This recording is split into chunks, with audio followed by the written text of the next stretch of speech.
बच्चों यहाँ पर मैं आपको क्या कि क्लास 9th के क्या कि क्वेश्चंस के सॉल्यूशन समझा रहा हूँ। जो बच्चे क्लास 9th के वो इन सॉल्यूशन को क्या कि अच्छी तरह समझ सकते हैं।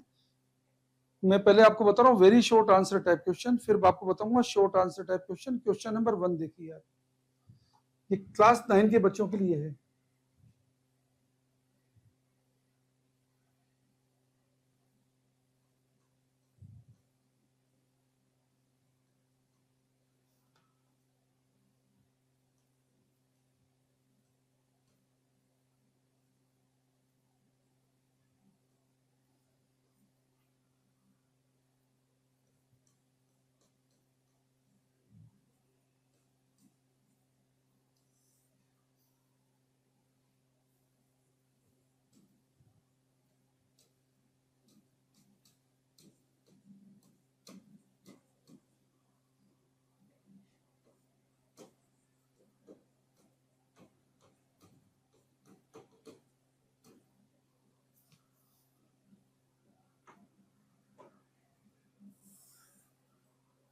ये मैं आपको वेरी शॉर्ट आंसर टाइप का क्या कि क्वेश्चन नंबर 1 बता रहा हूँ। आपको यहाँ पे वेलोसिटी टाइम कर्व दिया हुआ है। देखो, एक मूविंग पार्टिकल का आपको वेलोसिटी और टाइम का आपको ग्राफ दिया हुआ है। ये आपको ग्राफ दिया हुआ है।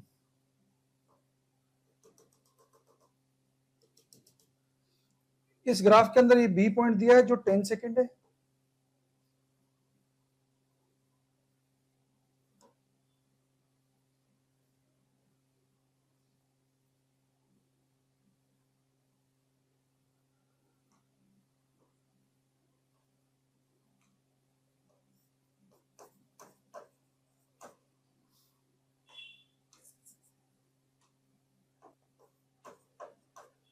और ये वाला पॉइंट भी आपको दिया हुआ है 10 मीटर पर सेकेंड।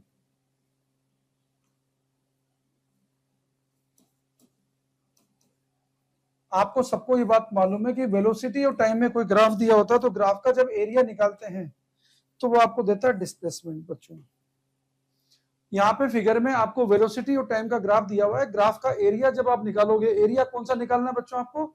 जो भी टाइम एक्सिस के साथ बाउंड है। वेलोसिटी टाइम ग्राफ का कौन सा एरिया निकालोगे? जो भी टाइम एक्सिस के साथ बाउंड है। मैंने जो शेडेड बना रखा ना, ये एरिया आपको देगा बच्चों डिस्प्लेसमेंट। आपको दिख रहा है ट्राइंगल है, ट्राइंगल का एरिया क्या होता है? Half base into height. तो बच्चों डिस्प्लेसमेंट पूछा हमको क्वेश्चन में, डिस्प्लेसमेंट इन 10 सेकेंड। ये आएगा बच्चों हाफ इंटू 10, क्योंकि ट्राइंगल का एरिया क्या होता है? Half into base into height. ये सोल्व करने से आएगा 50, जिसकी यूनिट होगी बच्चों मीटर। तो हमारा आंसर हो गया यहाँ पे 50 मीटर। ये तो हमारे क्वेश्चन नंबर 1 का आंसर है।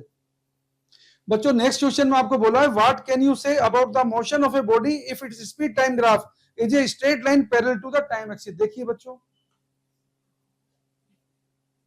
अगर क्वेश्चन में हमको बोला है कि एक पार्टिकल का स्पीड टाइम कर्व यदि बच्चों टाइम एक्सिस के पैरेलल है तो आप मोशन के बारे में क्या बोलोगे? देखो फिगर में आपको दिखा रखा है।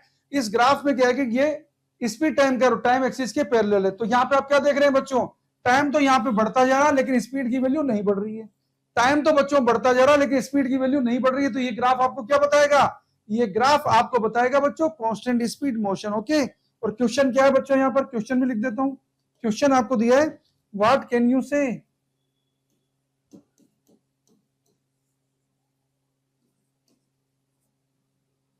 about the motion of a body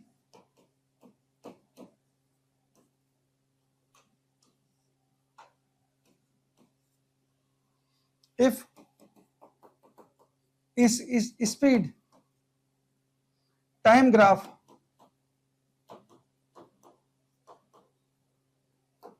is parallel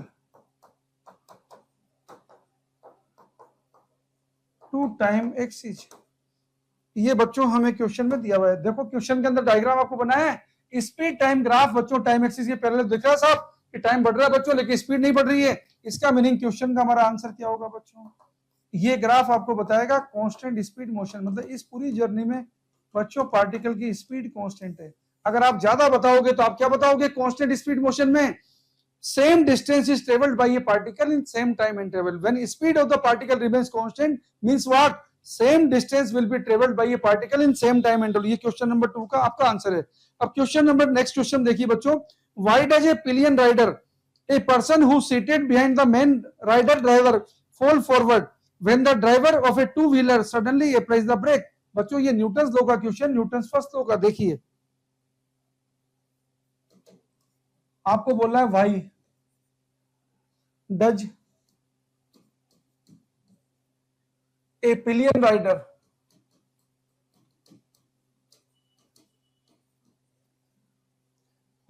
है बच्चों a person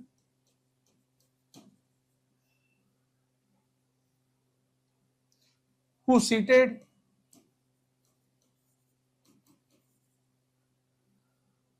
behind the main rider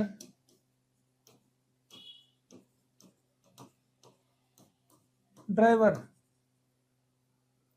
fall forward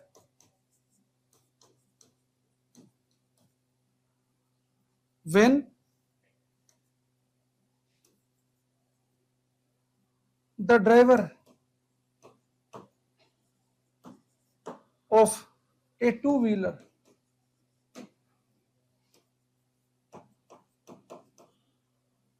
suddenly applies the brakes.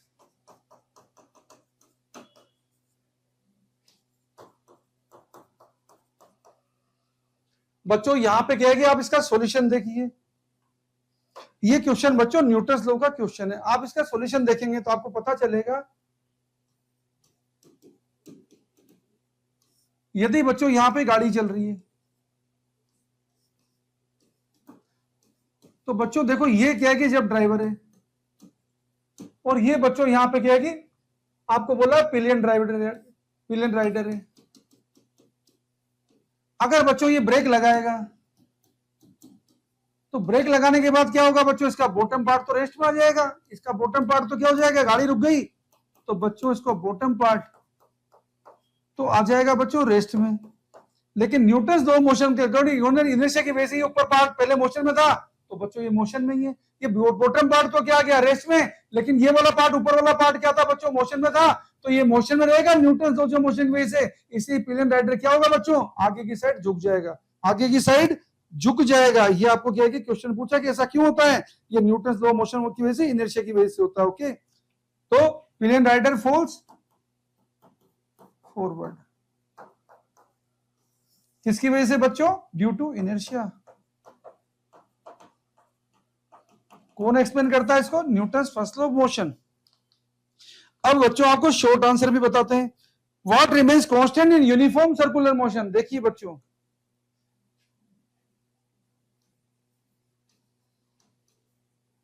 What remains constant in uniform circular motion. बच्चों आपको क्या है कि बताया गया था कि यूनिफॉर्म सर्कुलर मोशन कैसी मोशन है बच्चों? यूनिफॉर्म सर्कुलर मोशन एक इस तरीके की मोशन है जिसमें क्या है कि पार्टिकल की स्पीड कांस्टेंट होती है, वेलोसिटी कांस्टेंट नहीं होती है. बच्चों ये मोशन एक्सेलरेट होती है क्योंकि इसमें एक्सेलरेशन काम करता है toward centre of circular path. ये बातें आपसे नहीं पूछी है, खाली पूछिए कि यहाँ पे क्या है कि क्या चीज कांस्टेंट होती है. बच्चों यूनिफॉर्म सर्कुलर मोशन में पार्टिकल की speed during the motion constant होती है. ये हमारे क्वेश्चन का बच्चों आंसर है. आपको बच्चों क्या है कि नेक्स्ट पूछा what changes countries in uniform circular motion. तो बच्चों क्वेश्चन नंबर 4 का क्या है कि आंसर भी यही से कर सकते हैं. यूनिफॉर्म सर्कुलर मोशन में क्या चेंज होता है बच्चों? यहाँ वेलोसिटी कांस्टेंट होती है. कांस्टेंट नहीं होती बच्चों, वेलोसिटी इज नॉट कांस्टेंट. क्योंकि बच्चों वेलोसिटी की डायरेक्शन क्या होती है? हमेशा टेंजेंशियल. तो हर बार डायरेक्शन चेंज हो रही है. यहाँ पे अगर ए पॉइंट पे देखोगे बच्चों तो वेलोसिटी वाई डायरेक्शन में है. अगर इस बी पॉइंट पे देखोगे बच्चों वेलोसिटी -x में. तो वेलोसिटी लगातार चेंज हो रही है बच्चों.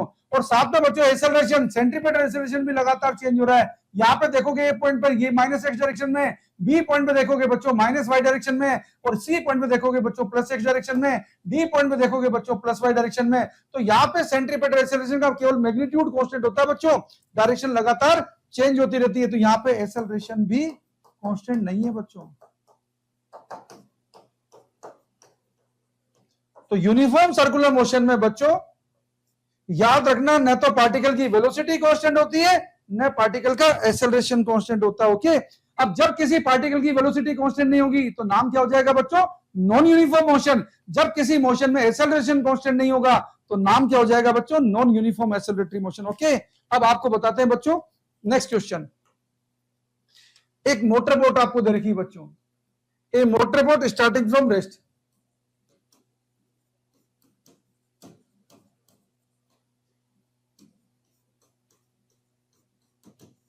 a motorboat starting from rest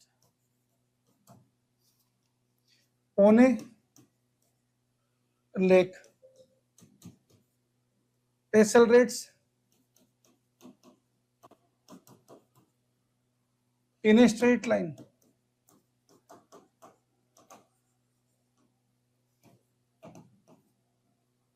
at a constant rate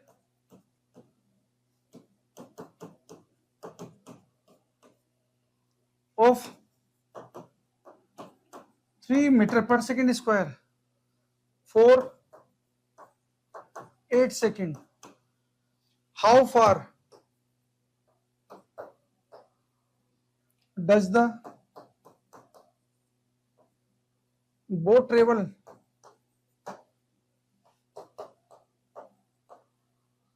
during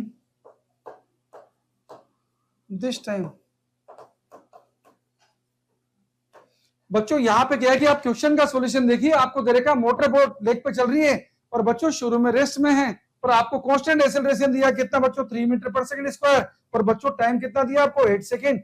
अब यहाँ पे आप यूनिफॉर्म एक्सेलरेटरी मोशन की इक्वेशन लगा दीजिए बच्चों, ये क्वेश्चन का सॉल्यूशन है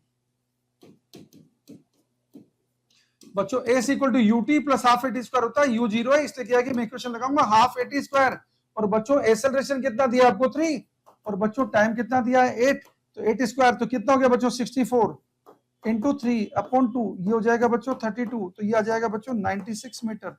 ये बच्चों आपका डिस्टेंस आ जाएगा, आंसर कितना हो जाएगा? 96 मीटर।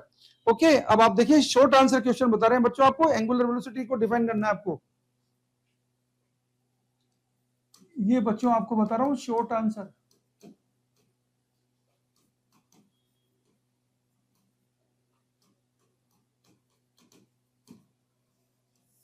आपको डिफाइन करना है बच्चों एंगुलर वेलोसिटी।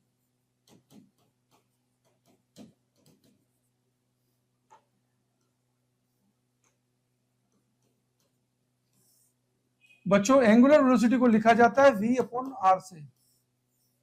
ये हमारा एक सर्कुलर पाथ है जिसमें पार्टिकल अगर v स्पीड से चल रहा है, r रेडियस है बच्चों, तो ओमेगा को लिखते हैं v अपॉन आर। ये हमारा एंगुलर वेलोसिटी है। वैसे एंगुलर वेलोसिटी को अगर लिखेंगे अपन तो यू भी लिखते हैं बच्चों एंगुलर डिस्प्लेसमेंट।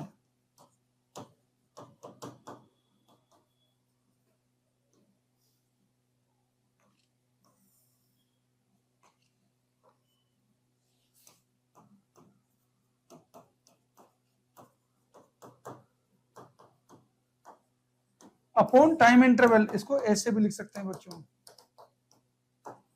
अगर हम क्या है कि एक नया डायग्राम बनाएं बच्चों, यहाँ पे क्या है कि अगर डेल्टा थीटा एंगल ट्रेवल हो रहा है और डेल्टा टी टाइम में, तो ओमेगा को ऐसे भी लिख सकते हैं बच्चों delta theta upon delta T. और ओमेगा की यूनिट क्या होती है बच्चों? रेडियन पर सेकंड। ओमेगा की यूनिट क्या होती है बच्चों? रेडियन पर सेकंड।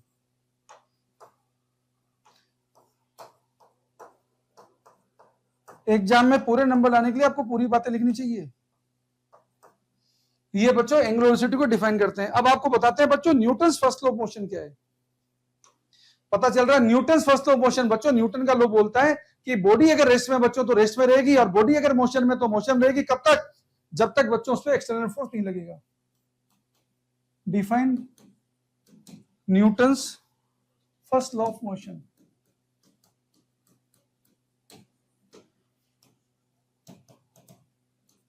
बच्चों इसका आंसर है if a body is initially at rest, it will remain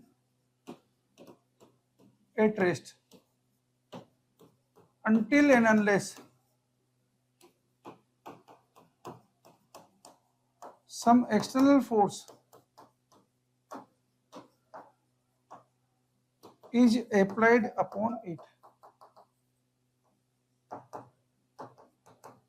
बच्चों आपको डिटेल में लिखना हो तो याद रखना न्यूटन का जो फर्स्ट लॉ है बच्चों ये क्या है कि फोर्स की क्वालिटेटिव डेफिनेशन देता है, मतलब मोशन के कोज को एक्सप्लेन नहीं करता बच्चों, मोशन के कोज को एक्सप्लेन नहीं करता। Okay, it does not explain force mathematically.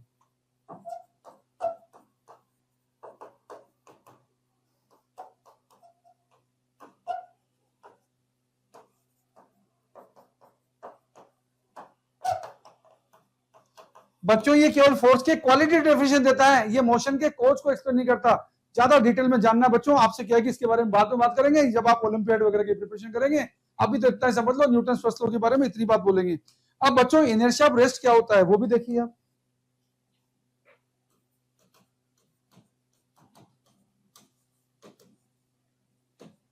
बच्चों इनर्शिया ऑफ रेस्ट का मतलब है बॉडी पे क्या है कि अगर सडनली फोर्स लग जाएगा तो इनर्शिया की वजह से क्या है कि बॉडी का कोई पार्ट जो क्या है कि रेस्ट में था उसकी टेंडेंसी होगी रेस्ट पोजीशन में रहने की। कैसे देखिए बच्चों, देखो ये जैसे क्या है कि बच्चों एक मोटरसाइकिल है।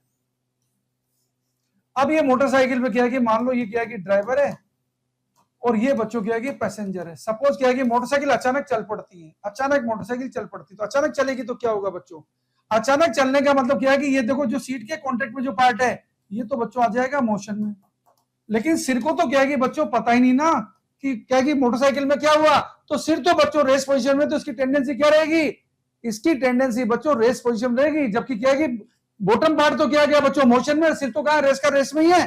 तो बच्चों क्या होगा, अचानक अगर ये मोटरसाइकिल चल पड़ेगी तो ये आदमी क्या है कि पीछे की साइड गिर जाएगा बच्चों, ये आदमी किधर की साइड गिर जाएगा, पीछे की साइड गिरने की टेंडेंसी होगी। लेकिन गिरेगा या नहीं गिरेगा बच्चों, इसका जवाब फर्स्ट लॉ के पास नहीं होता। मैंने आपको पहले ही बताया था कि न्यूटन का फर्स्ट लॉ मोशन की बच्चों मोशन की क्या है कि कोच को एक्सप्लेन नहीं करता, फोर्स की क्या है कि सिर्फ क्वालिटी डेफिनेशन देता है, फोर्स को मैथमेटिकली डिफाइन नहीं करता। ओके, अब बच्चों क्या है कि आपको और कुछ क्वेश्चंस बताते हैं। देखो अब आपको बोला why a person jumping out of a moving train has a tendency to fall forward. देखो बच्चों why a person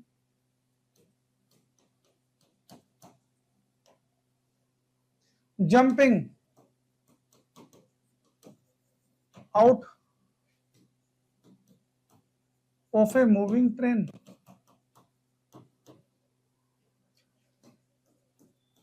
has a tendency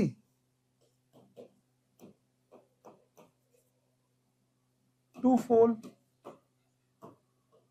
forward।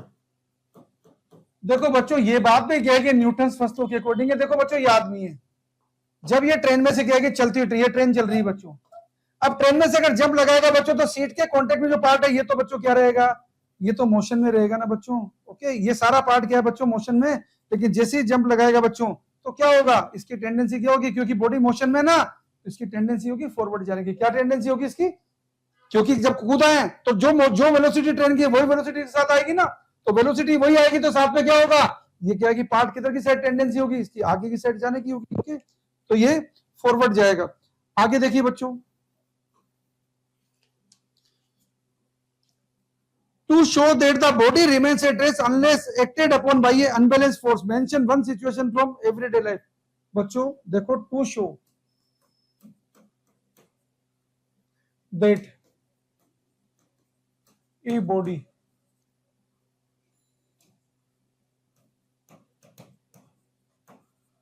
remains at rest unless acted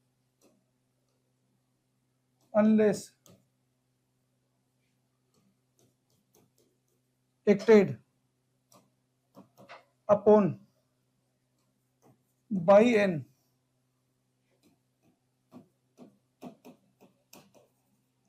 unbalanced force, mention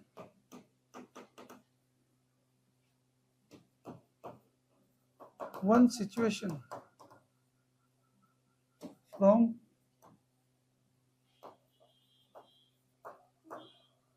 everyday life। बच्चों बड़ा simple example दे सकते हैं। मान लो क्या है, यहाँ पे टेबल या बॉक्स पड़ा है, ये बॉक्स क्या है कि बच्चों किसी सरफेस पे पड़ा हुआ है।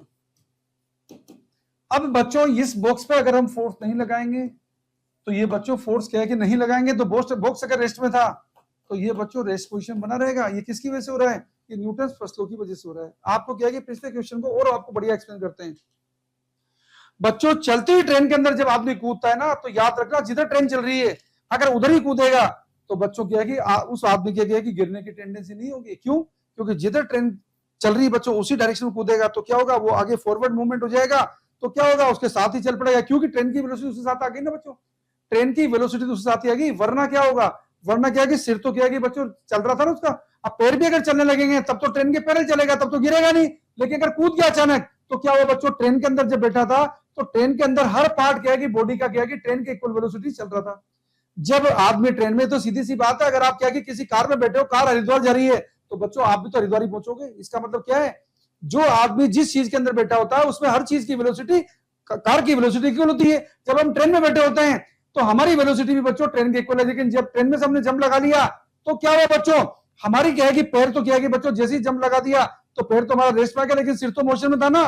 तो बच्चों अगर पैर को भी क्या है कि सिर के इक्वल वेलोसिटी दोगे तो आपको क्या है कि ट्रेन की डायरेक्शन में जंप लगाओगे ना तो आप क्या है कि गिरोगे नहीं।